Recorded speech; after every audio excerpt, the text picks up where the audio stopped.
Before we start this lesson, I just want to review some key things from the last lesson, and that would be how to find the components of a vector, how to break down a vector into horizontal and vertical components.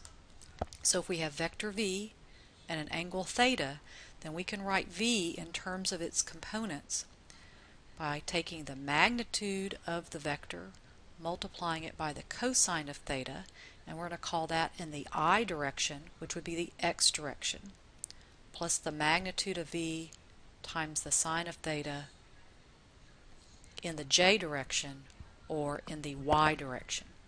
That's how we can write a vector in its component form, and that's going to be key in finding the resultant vector. The resultant is the vector sum of two or more vectors. In other words, it is the result of adding two or more vectors together. So let's just take some basic problems before we get into the more complex problems. We have two forces and we're given magnitudes of 30 newtons and 70 newtons, and they act on an object at angles of 45 degrees and 120 degrees with the positive x-axis.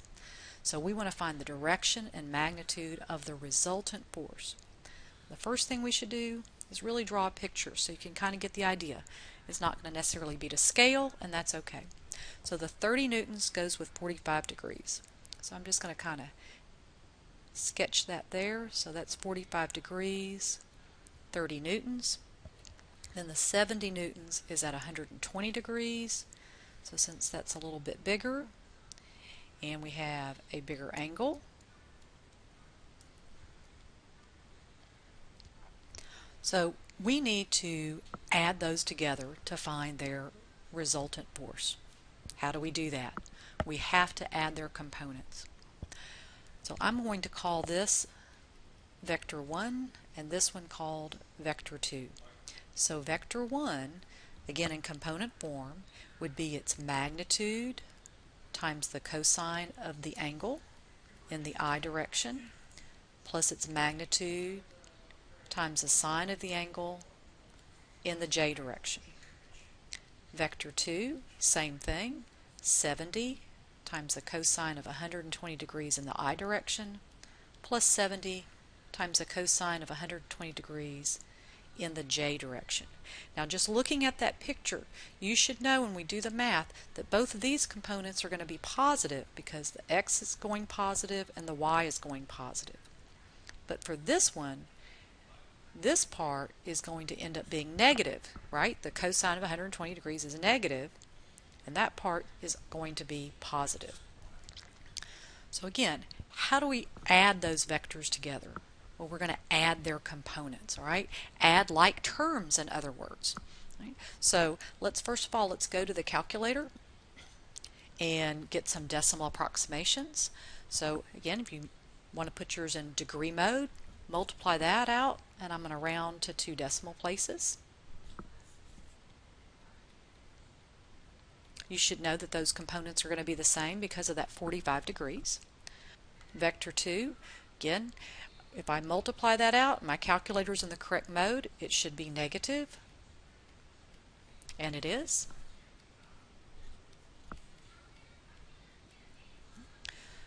So those seem reasonable. Now I want to add those together.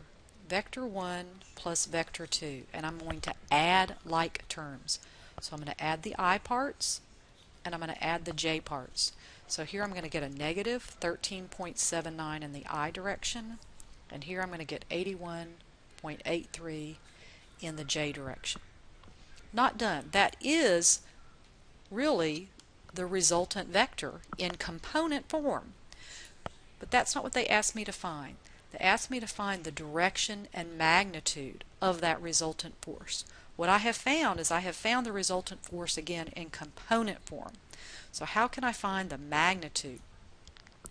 Well, you should recall from the last lesson that the magnitude of a vector is equal to the square root of the x part squared plus the j part squared, and don't forget to take the square root, And again, since I'm using 2 decimal places, I'm just going to keep that up. So that's 82.98. And this is newtons, which is a unit of force. If you've taken a physics class, you've heard of that. Right? So that would be the magnitude. But how do we find the direction? Well, that's also something from the last lesson. It involves the tangent of theta. Remember, the tangent of theta is going to be the y component over the x component, or we could do the j component over the I component. So however you want to think about it. So I'm going to say the tangent of theta. Again, we have the j component over the I component. And so how am I going to do that in my calculator? I'm going to take the inverse tangent. And again, I want it in degree mode. All right? So what is my calculator going to tell me? When I punch that in, my calculator is going to give me negative 80.43 degrees. Well, where is negative 80.43 degrees? That's in quadrant 4. Let's go back to my vector. I have a negative I and a positive j. Where does that tell you to go? Negative means left, positive means goes up. So I need an angle in the second quadrant. So my calculator gives it to me in the fourth. How do I get there? I'm going to add 180 degrees to that answer. And so theta should be approximately 99.57 degrees. So I've answered the question. I have found the magnitude of the resultant force and the angle of the resultant force. And if you were to draw that picture, it means I've added those forces together, those components, and you could graph it out, and you'd be in the second quadrant.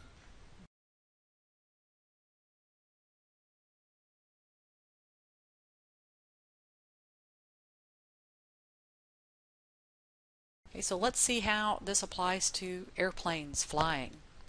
Right, so when you're looking at airplanes, they usually talk about headings, west, east, southeast, things like that. Just remember, if you've seen a map, that's north, east, south, west, and it goes from there. Alright, so let's see if we can draw a picture. A jet maintains a constant airspeed of 500 miles an hour headed due west.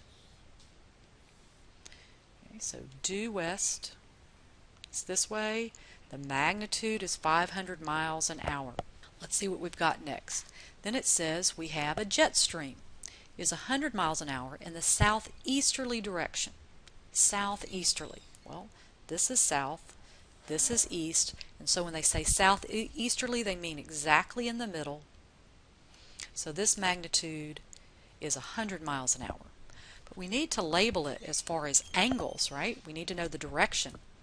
Well, west is 180 degrees. That's easy. Southeasterly, we could label that as negative 45 degrees or positive 315 degrees. It doesn't matter. It's your choice. Right? So let's see. What do I have to do? I have to find the resultant vector representing the path of the plane relative to the ground. That means this plane is trying to fly west. This wind is going to push it off course. And so when you look at it from the ground, it's going to be not going directly west. That's what we want to find out. So what they're asking you is just like in the last problem. They want to find the resultant vector, its magnitude, which would be the speed, and the direction. How are we going to do that? By components. All right. I'm going to call this P for plane or jet, and I'm going to do this one W for wind. You can call it A, B, really doesn't matter. All right, so our plane vector, remember, is the magnitude times the cosine of the angle in the I direction plus the magnitude times the sine of the angle in the J direction. Now really, you shouldn't have to write that out. You should know it's just going to be negative 500 in the I direction. You should see that there is no J part. You can certainly skip that if you know that. Now let's look at the wind. Right, so we have its magnitude times the cosine of the angle in the I direction, and the same thing for the J direction. So again, we're going to put some calculator to that so we can add the right numbers. You shouldn't have to punch that in. You should know that's negative 500 in the I direction, and that's going to be 0 in the J direction. The wind, we're going to have 70.71 in the I, and whoops, that should be negative. My calculator tells me that, and also my picture does, right? I'm going right and then down, so that should be negative 70.71 in the J direction. So I'm going to add that together, which is my resultant vector. So if I add again my like terms, we'll get negative 429.29 in the I direction minus 70.71 in the J direction.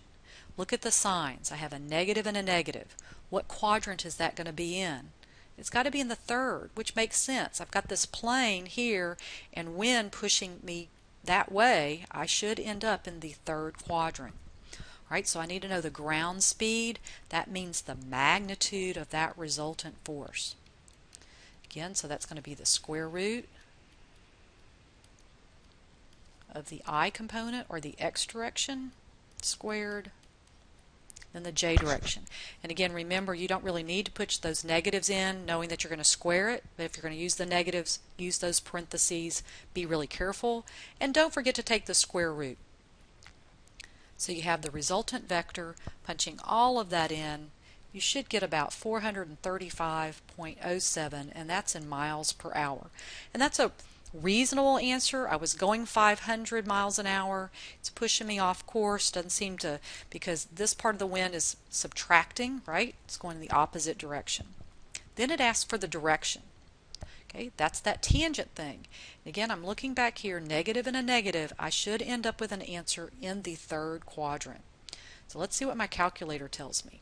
Remember, theta is going to be the inverse tangent of the J, or the Y part, divided by the I, or X part. So punch that into your calculator. What does your calculator give you? It tells you 9.35 degrees. But that's in quadrant 1. Okay, that's way over here. We need to be in quadrant 3. How do we do that? We're going to add 180 degrees and get our answer. So we have the resultant in component form, we have the magnitude of the resultant vector, and we have the direction of the resultant vector. Now there's another way you can name that. You could also have said, okay, if you want to do it in kind of airplane talk, you could have said 9.35 degrees south of west. Right? Here's west, and if I went south of that 9.35 degrees, that would be also an appropriate answer. But if you just leave 9.35 degrees, a math person is just going to think you're measuring it from that positive x-axis. So be clear.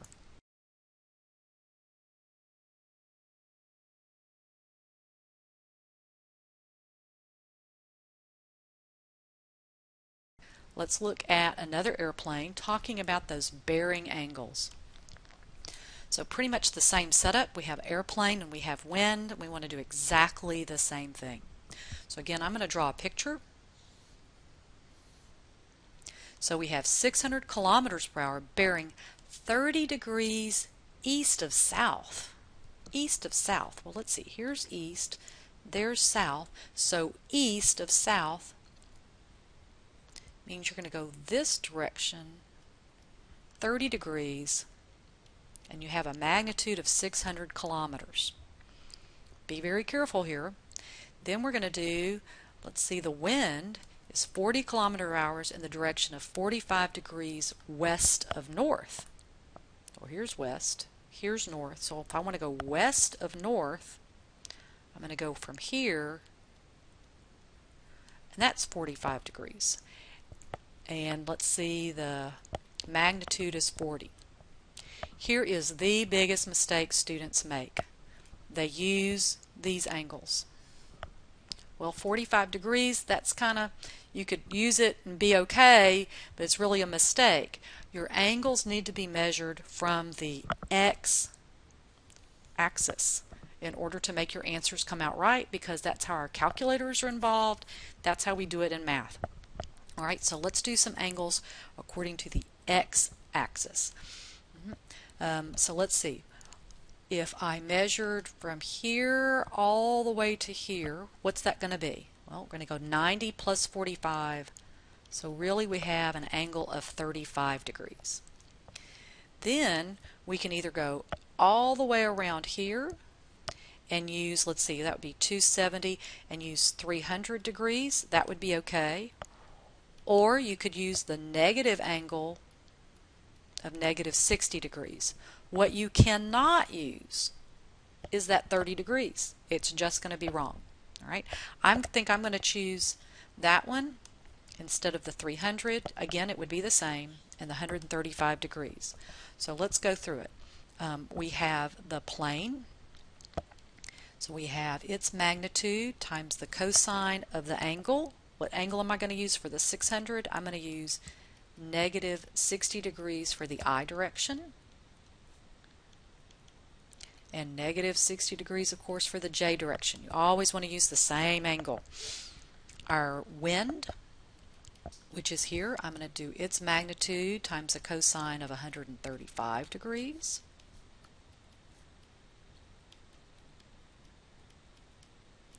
So I've written them in component form. I want to find that resultant vector.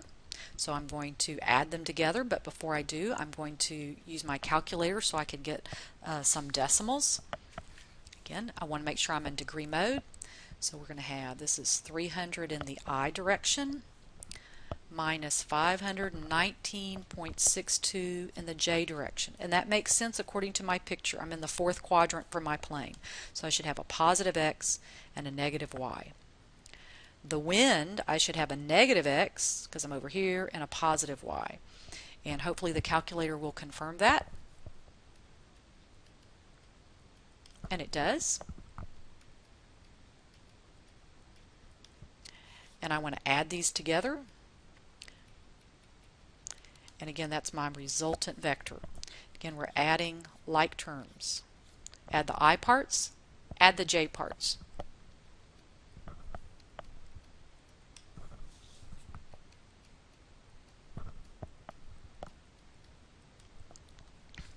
So again, that's my resultant vector in component form.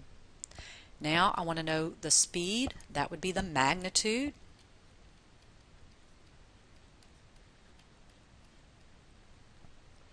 And again, I'm just sticking to 2 decimal places. So this is going to be 561.47 kilometers per hour. And again, that makes sense. My plane was going 600 kilometers per hour, but that wind is really pushing against me. All right, so let's look at those signs of my resultant vector. Where am I? Positive X, negative J. Positive, negative, that's in quadrant 4. All right, so when I do my angle, my direction, again, inverse tangent of the Y component over the X component. Calculator's in degree mode. Calculator tells me negative 61.05 degrees. Is that in the fourth quadrant? Yes, it is. So that would be an okay answer. All right, what if I asked you to make it positive? What would you have to do? Since I want to stay in that same quadrant, I would add 360 degrees and get 298.94 degrees. That would be an okay answer.